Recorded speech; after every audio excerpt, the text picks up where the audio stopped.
ninde wagushutse? The Ben ninde wagushutse? Nta muntu uri gushaka kugira ikintu abivugaho. Man, niba hari ikintu kijya kimbabaza, ibintu bibishye turi kubona muri showbiz, nta musesenguzi tukigira. Bakate Amine Gustave mwagiye he? Ba Arisudi kubera iki ibintu mwabivuyemo? Umwe muri mwe yakabaye avuga ngo nzajya muri arena, undi akavuga ngo nzajya muri convention cyangwa muri stade Amahoro. Ubu niyo battle tume iyi show ya The Groove ishobora kuzarangira ahiye cyangwa se hazamukiye undi ahazimiye, ku buryo nkuko biri kuvugwa nimba koko mu kugura amatike kubwira ngo gura uciye kuri Bruce Melody cyangwa se gura itike uciye kuri The Ben. Muri ibi byo kugura amatike Bruce Melody urahiye. The Ben sinzi umuntu wakugiriye inama yo kuzana ingwe mu mujyi, ariko uwakugira inama yo kuzana ingwe mu mujyi azana kugira inama yo kubanza kuri stage, kuko nubanza ho Melody kuri stage azagutwika, kuko urabizi The Ben uri uw'abafana, Bruce Melody akaba uwo guperforminga live. Iyi ndwara izakira gute? Izavurwa nande? Bamwe mu banyamakuru kandi benshi bakora showbiz barabaye inkoma mashyi. Nta munyamakuru ukora showbiz tukigira uhagarara hariya agasesengura uno muziki, agasesengura ibitaramo biri kuba, agasesengura uburyo biri gutegurwa. Hanyuma nkiri muri ibi biboro by'abanyamakuru, reka nizire kuri The Choice ifite ibinyabiziga byitwa Sipiro. Biratangaje kubona hari bamwe mu banyamakuru bagiye gukora inkuru cyangwa se kubaza abantu badafite amakuru. Reka mbashyiremo aka kantu. Ese ko bivuga ko feri zanyu zidafata hano hamanuka by'umwihariko, ko hano yangize umugisha mu kubona umwe bakora feri mushyiramo iki gituma zidafata? Feri zacu zirafata.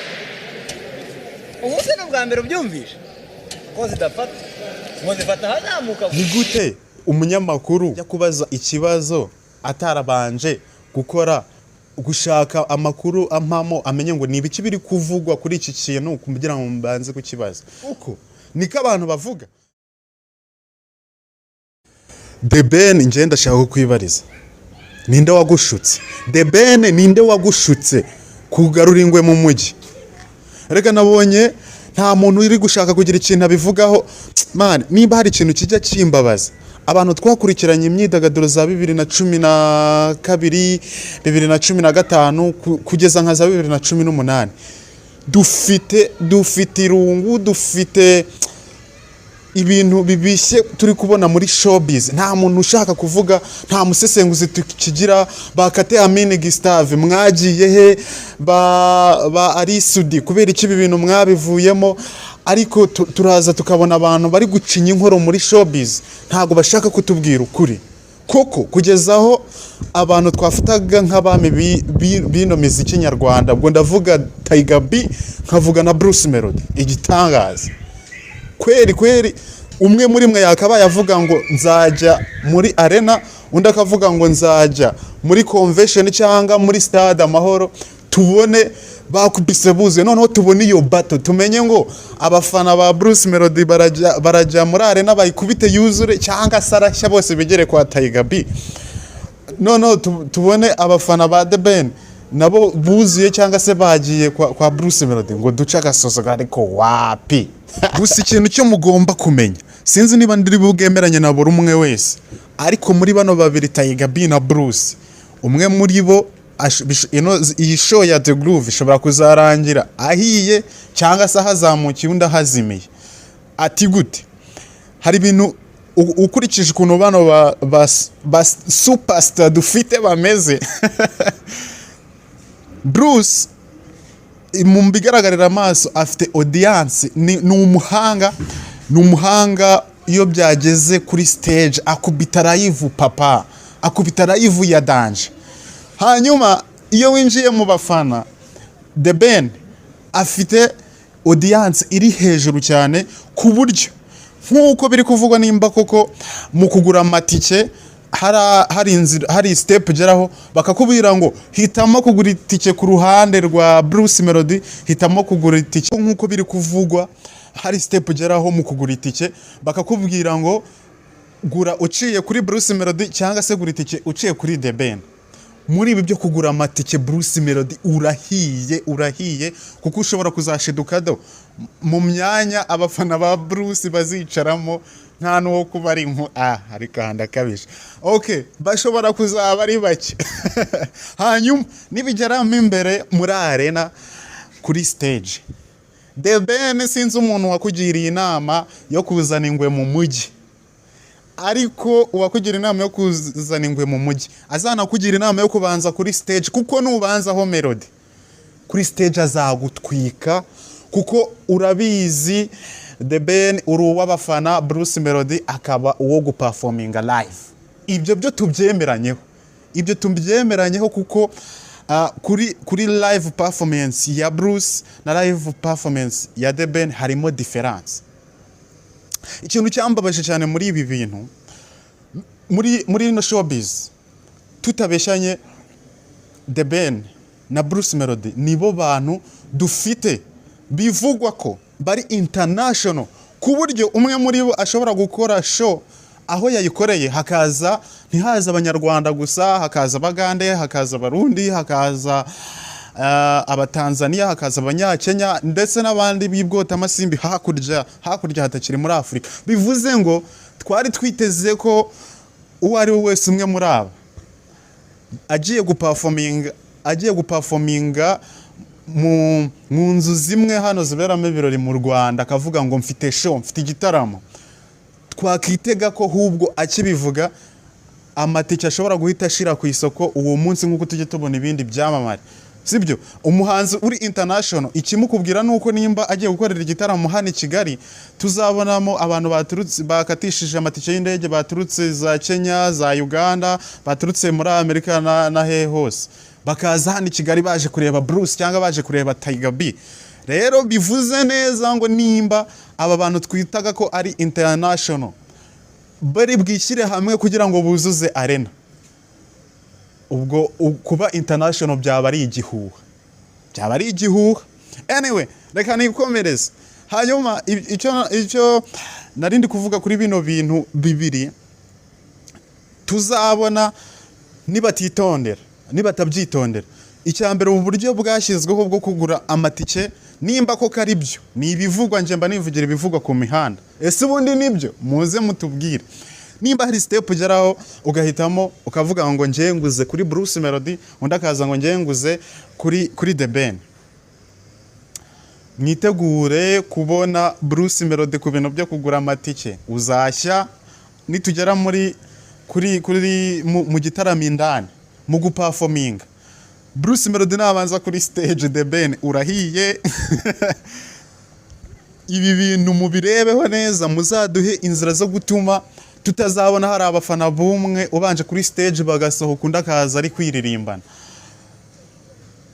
Uburyohe bw'ino industry, bw'ino showbiz nyarwanda, bw'abahanzi nyarwanda kubera gukomeza kugenda bwubakirwa ku gihuha, tutangiye kujya tubona ibisubizo by'ibyo mwagiye mutubeshya. Biragoye cyane kumva abahanzi babiri bari twita international, abafite izina rikomeye ringana gutya, bagiye guhurira mu gitaramo kimwe, mu nzu imwe, n'inzu zuzuye hano i Kigali, n'abantu bafite inyota y'umuziki muri no Kigali no mu Rwanda hose. Hari abahanzi benshi batazagira amahirwe yo kubona stage bari bakeneye ngo tubone performance zabo, bitewe nuko nta mwanya ushobora kuboneka ba performingaho muri kiriya gitaramo, baba benshi bakabura umwanya, kereka nimba igitaramo kizamara umunsi wose.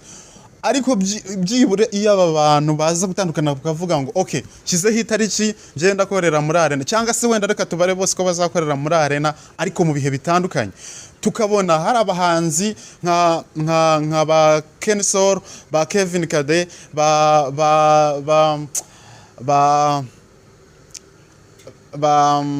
Juno Kizigenza, ba Ariel Ways, ba benshi cyane muzi bagiye batandukanye muri no industry, bagombaga kuba bamwe bazajya guperforminga mu gitaramo kimwe cy'umu legend, abandi bakajya mu kindi, tukabona babahanzi bose baciye kuri stage ku bitaramo n'abastari bakomeye. Ariko se bizakunda ko bose bazabona umwanya wo guperforminga hariya? Ikindi muri press conference bahaye amahirwe abarimo Gisa cy'Inganzo n'uwitwa uno mwana uri kuzamuka ufite umunwa cyane ku mbuga Benovio yes. Reka twizere yuko nimba kuko muzabaha stage atari ukubaha stage ngo kugira ngo baperforminge gusa, muzabaha no ku mafaranga, kuko murabizi abahanzi benshi, si bose ariko benshi, bamwe mu bahanzi dufite barakennye, bafite inyota y'amafaranga. Dufite abahanzi benshi bashora amafaranga ariko kuyagarura bikagorana bitewe nuko nta bitaramo, nta bushobozi bwo gukora ibitaramo babona, nta n'uburyo buhari bwo gucuruza umuziki. Usanga amafaranga cyangwa se uburyo bwo gucuruza ibihangano, uburyo bwo gushora, uburyo bwo gutegura ibitaramo bifitiwe ubushobozi n'abahanzi bake. Reka twizere ko uko muzabaha stage ngo ba performing bazishimira no kurya amafaranga yo mu gitaramo cy'aba legend. Reka nigarukire rero muri industry yacu papa. Iyi ndwara izakira gute? Izavurwa nande? Kera ko twabonaga media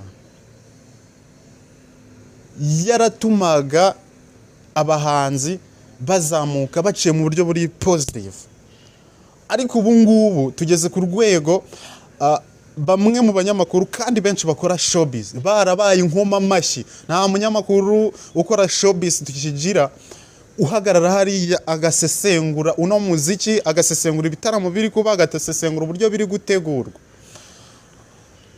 Ahubwo bamwe bagiye bicamo amakipe bitewe n'uri kubakoresha, babaye nkoma amashyi kujya gukora kwitabira press conference ngo nuko hari ngo baboherereje ngagatike n'iki n'ibindi ntavuga, abo baguriye amayoga gusa kugira ngo ba promoting ibintu biri kuba kabone nubwo byaba bidakwiriye muri na showbiz. Ibi umuti uzava hehe?